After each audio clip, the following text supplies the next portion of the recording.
आदरणीय दिदी बहिनी तथा दाजुभाइहरू, 2082 भदौ 23 र 24 गते जेनजी युवाहरूको अगुवाईमा भएको आन्दोलन र सो पश्चात माग भए अनुसार मेरो नेतृत्वमा मन्त्रीमण्डल गठन गर्ने आह्वान गरिए अनुसार यही भदौ 27 गते गठन भएको अन्तरिम सरकारको प्रधानमन्त्रीको हैसियतले मेरा आफ्ना अभिमतहरू संविधान दिवसको अवसरमा यहाँहरू समक्ष सार्वजनिक गरिसकेको छु। हाल समाजका लब्ध प्रतिष्ठित व्यक्तिहरू समावेश भएको मन्त्रीमण्डलको गठन भइसकेकोले नेपाली जनताले शासकीय प्रणालीमा परिवर्तन, भ्रष्टाचारको अन्त्य, सुशासन, चुस्त र प्रविधि मैत्री सार्वजनिक सेवा प्रवाह, विकास र समृद्धिको आकांक्षा राखी गरेको अभूतपूर्व प्रदर्शन र आन्दोलन पश्चातको जटिल परिस्थितिमा 6 महिनाभित्र प्रतिनिधि सभाको निर्वाचन गराउने जिम्मेवारी सहित म प्रधानमन्त्री भएको छु। युवा पुस्ताले गरेको प्रदर्शन र आन्दोलनका क्रममा मृत्यु वरण गर्न पुगेका शहीदहरूप्रति भावपूर्ण श्रद्धाञ्जली अर्पण गर्दै घाइते व्यक्तिहरूको शीघ्र स्वास्थ्य लाभको कामना गर्दछु। साथै सार्वजनिक संरचनाहरू, व्यावसायिक प्रतिष्ठान र निजी घर सम्पत्तिमा भएको अकल्पनीय र अपूरणीय क्षतिप्रति गहिरो दुःख व्यक्त गर्दछु। प्रदर्शनका क्रममा जीवन गुमाउने व्यक्तिहरूलाई शहीद घोषणा गरी निजका शोक सन्तप्त परिवारलाई आर्थिक राहतको व्यवस्था गरिएको छ। साथै सरकारले घाइतेहरूको निशुल्क औषधि उपचार तथा क्षतिपूर्तिको प्रबन्ध गरेको छ। यसको अतिरिक्त आन्दोलन क्रममा जेनजी विद्यार्थी तथा युवा युवतीहरूले अनाहकमा ज्यान गुमाउनु परेकोमा यो सरकार सम्बद्ध दोषीहरू उप सख्त कानूनी कारवाही गर्ने प्रतिबद्धता जाहेर गर्दछ। यस जटिल परिस्थितिमा मुलुकलाई निकास दिन आगामी फागुन 21 गते भित्रै स्वतन्त्र, निष्पक्ष, भयरहित वातावरणमा निर्वाचन सम्पन्न गर्न सरकारले आवश्यक पर्ने जनशक्ति, बजेट, निर्वाचन सामग्री, सुरक्षा र कानूनी व्यवस्था लगायतका विषयमा निर्वाचन आयोगका पदाधिकारीहरूसँग छलफल गरी आम निर्वाचनको प्रारम्भिक कार्य शुरू गरिसकेको छ।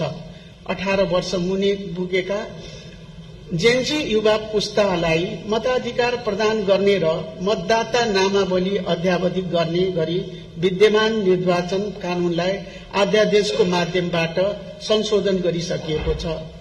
रोजगारीको सिलसिलामा देश बाहिर रहनुभएका नेपाली नागरिकहरूलाई विदेशबाट समेत आगामी निर्वाचनमा मतदान गर्न सक्ने सम्भावनाको बारेमा नेपाल सरकारले निर्वाचन आयोगसँग छलफल गरिरहेको छ। वैदेशिक रोजगारीमा रहेका नेपाली नागरिकको मर्यादित रोजगारी तथा तिनका हकको संरक्षण एवं गैर नेपाली नागरिकहरूले उठाएका संविधान सम्मत मागहरूप्रति वर्तमान सरकार सकारात्मक रहेको छ। प्रतिनिधि सभाको आगामी निर्वाचनमा उत्साहका साथ भाग लिन र युवा पुस्ताको परिवर्तनको आकांक्षाको प्रतिनिधित्व गर्न सक्ने योग्य जनप्रतिनिधिको चयनका लागि आगामी निर्वाचनमा सहभागी हुन म सबै नेपाली दिदीबहिनी तथा दाजुभाइहरूलाई आह्वान गर्न चाहन्छु। स्वतन्त्र, भयरहित तथा निष्पक्ष निर्वाचनलाई सफलतापूर्वक सम्पन्न गर्न सबै राजनैतिक दल, नागरिक समाज, संचार जगत तथा सम्बद्ध सबै सरोकारवालाहरूलाई सक्रिय सहभागिताका लागि समेत आह्वान गर्दछु। निर्वाचन सम्पन्न हुनका लागि शान्तिपूर्ण वातावरण कायम हुन जरुरी छ। तसर्थ मुलुकका सबै भौगोलिक क्षेत्रमा बसोबास गर्नुहुने दिदीबहिनी तथा दाजुभाइलाई धैर्यताका साथ शान्तिपूर्ण वातावरण कायम राख्न अनुरोध गर्दछु। आदरणीय दिदीबहिनी तथा दाजुभाइहरू, आन्दोलनका क्रममा क्षति हुन पुगेका सुरक्षा निकायका भवनलाई शीघ्र पुनर्निर्माण गर्न सरकार, निजी क्षेत्र तथा स्वयंसेवक नागरिकहरू जुटिसकेका छन्। त्यसैगरी सुरक्षा निकाय लाई आवश्यक पर्ने सवारी साधन, बन्दोबस्तीका सामान, फर्निचर जस्ता अत्यावश्यक सामग्रीहरूको शीघ्र व्यवस्था गरी सुरक्षा निकायलाई पूर्ववत रूपमा कार्यस्थलमा परिचालन गर्ने गरी सरकारले कार्य प्रारम्भ गरिसकेको छ। 6 महिने कार्यविधि रहेको चुनावी सरकारले आन्दोलनमा अभिव्यक्त सबै काम गर्न सक्ने अवस्था छैन तापनि हामी कतिसम्म गर्न सक्दछौं त्यसको इमानदार प्रयास गर्नेछौं।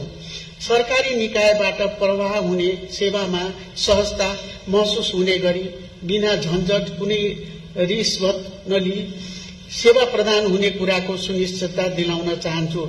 भ्रष्टाचारको न्यूनीकरण, विधिको शासन र सामाजिक न्यायको प्रत्याभूति लगायतको क्षेत्रमा वर्तमान सरकारले दृढताका साथ काम गर्नेछ। सेवाग्राहीको काममा ढिला सुस्ती, मोलमोलैजा, काम पन्छाउने, घुस रिश्वत माग्ने, अनावश्यक दुःख हैरानी दिने, सेवाग्राहीसँग अपमानजनक व्यवहार गर्ने जस्ता कार्य भएमा उजुरी सोको तत्कालीन निराकरण गर्नका लागि प्रधानमन्त्री तथा मन्त्री परिषदको कार्यालय, नेपाल सरकारका सबै मन्त्रालय एवं तीनै तहका सरकारी कार्यालयमा हटलाइनको व्यवस्था गरिएको छ।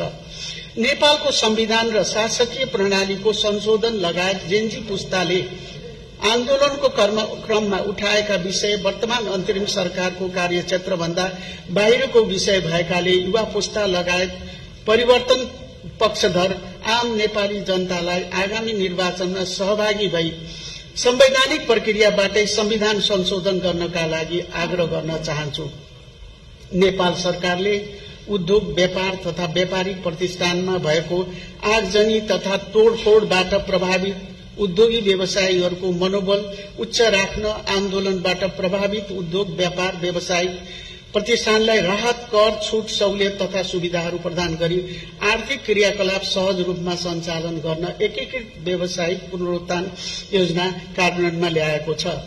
निजी क्षेत्रको मनोबल वृद्धि गर्न तथा आन्तरिक र अन्तर्राष्ट्रिय व्यापारको लागत कम गर्न प्रक्रियागत सुधार प्रारम्भ गरिसकिएको छ। नेपाल सरकारले औद्योगिक तथा व्यापारिक प्रतिष्ठानको सुरक्षा व्यवस्था कायम राख्न उच्च प्राथमिकता दिएको छ। सरकारले आन्दोलनको क्रममा क्षति हुन पुगेको संरचनाहरू पुनर्निर्माण तथा पुनर्स्थापन र आम निर्वाचन सम्पन्न गर्नका लागि अनुत्पादक खर्च कटौती गर्दै टुक्रे आयोजनाका लागि विनियोजित बजेट खारेज गरेको छ। आन्दोलनको क्रममा क्षति भएका सार्वजनिक तथा सरकारी भौतिक संरचनाको पुनर्निर्माण सम्बन्धी कार्यका लागि पुनर्स्थापन कोष स्थापना गरिएको छ। पुनर्निर्माणमा योगदान गर्न चाहने सरकारी, निजी क्षेत्र, संघ संस्था, मित्र राष्ट्रहरू लगायत स्वदेश तथा विदेशमा रहनुभएका सम्पूर्ण नेपाली नागरिकलाई उक्त कोषमा रकम जम्मा गरी सहयोग गर्नुहुन हार्दिक अपील गर्दछु। सार्वजनिक सम्पत्ति, भौतिक संरचना तथा निजी प्रतिष्ठानको क्षतिको मूल्याङ्कन गरी सोको पुनर्निर्माण योजना तयारीको कार्य प्रारम्भ गरिएको छ। साथै क्षतिग्रस्त सार्वजनिक संरचनाको पुनर्निर्माण तथा मर्मत सम्भार, सवारी साधन तथा अन्य माल सामान खरिद प्रक्रियालाई छिटो र सरल बनाई नियमित काम र सेवा प्रवाह सुचारू रूपले गर्ने व्यवस्था मिलाइएको छ। दुर्गम, हिमाली तथा पहाड़ी जिल्लाहरूमा टेलिफोन र तथा इन्टरनेट सेवाको सुविधा विस्तार गर्ने कार्य प्रारम्भ गरिएको छ। श्रद्धेय नेपाली दाजुभाइ तथा दिदीबहिनीहरू, आन्दोलनका क्रममा भएको तोडफोड, आगजनी, लुटपाट, बल प्रयोग लगायतका घटनाको सत्य तथ्य छानबिन गरी प्रतिवेदन पेश गर्न न्यायाधीश गौरी बहादुर कार्कीको अध्यक्षतामा 3 सदस्यीय जाँचबुझ आयोग गठन गरिएको छ। वर्तमान सरकारले विगतमा भएका भ्रष्टाचारको सन्दर्भमा यो छोटो समयमा प्रष्ट जानकारी पाइसकेको छ। तसर्थ त्यसको आवश्यक छानबिन गरी दोषीलाई कारबाहीको प्रक्रिया अगाडि बढाउनेछ। प्रदर्शनका क्रममा व्यक्तिका निजी घर तोडफोड र आगजनी हुँदा स्वाभाविक रूपमा देखिएको नगद रकमका सम्बन्धमा सरकारका सम्बद्ध निकायले छानबिनको कारबाही शुरू गरिसकेको छ।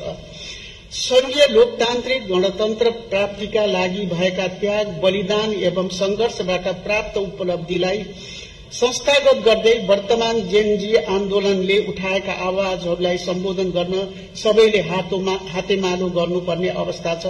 मुलुकको स्वाधीनता, सार्वभौमसत्ता भौगोलिक अखण्डता र राष्ट्रको रक्षार्थ हामी सबै नेपाली एकबद्ध भई विवेक पुर्याएर अगाडि बढ्नु पर्ने परिस्थिति छ। तसर्थ यस विषम घड़ीमा मेरो नेतृत्वको अन्तरिम सरकारलाई दिएको जिम्मेवारी पूरा गर्न सबै राष्ट्रप्रेमी नेपाली नागरिकबाट पूर्ण सहयोगको अपेक्षा गर्दछु। गुणस्तरीय सम्मानपूर्वक जीवन, आर्थिक विकास र समृद्धि, सामाजिक न्याय र भ्रष्टाचारको अन्त्य जेनजी युवा पुस्ता र हामी सबैको साझा एजेन्डा भएकाले यी लक्ष्य प्राप्तिमा कति पनि समय खेर नफाली आम नागरिकले आफ्नो क्षेत्रबाट योगदान गर्नुपर्ने खाँचो देख्दछु। युवा पुस्ताको सोच र भावना बमोजिम सम्पूर्ण राष्ट्र सेवक कर्मचारीहरूले आफूलाई रूपान्तरण गरी नागरिकको अपेक्षा पूरा गर्ने कार्यमा अग्रसर भई उच्च मनोबलका साथ आफ्नो जिम्मेवारी वहन गर्न आह्वान गर्दछु। मनोबल कमजोर पार्ने खालका क्रियाकलाप एवं गतिविधिमा संलग्न नभई आफ्नो तोकिएको जिम्मेवारी पूरा गर्न क्रियाशील हुन राष्ट्र सेवक एवं सम्बद्ध सबै पक्षलाई अनुरोध गर्दछु। आसन्न चाडपर्वहरूमा खाद्यान्न लगायत उपभोग्य सामग्रीहरूको आपूर्ति, यातायातको सहज प्रबन्ध र सुरक्षा व्यवस्थालाई मजबूत बनाउन राज्यका सबै संयन्त्रलाई सक्रिय बनाइएको बेहोरा जानकारी गराउन चाहन्छु। अन्तमा 2082 सालको बडा दशैं, तिहार, नेपाल सम्वत, छठ लगायतको पर्वको अवसरमा समस्त नेपाली दिदीबहिनी तथा दाजुभाइहरूलाई सुख, शान्ति र समृद्धिको हार्दिक मंगलमय शुभकामना व्यक्त गर्दै आन्दोलनका घाइतेहरूको शीघ्र स्वास्थ्य लाभको कामना गर्दछु। धन्यवाद।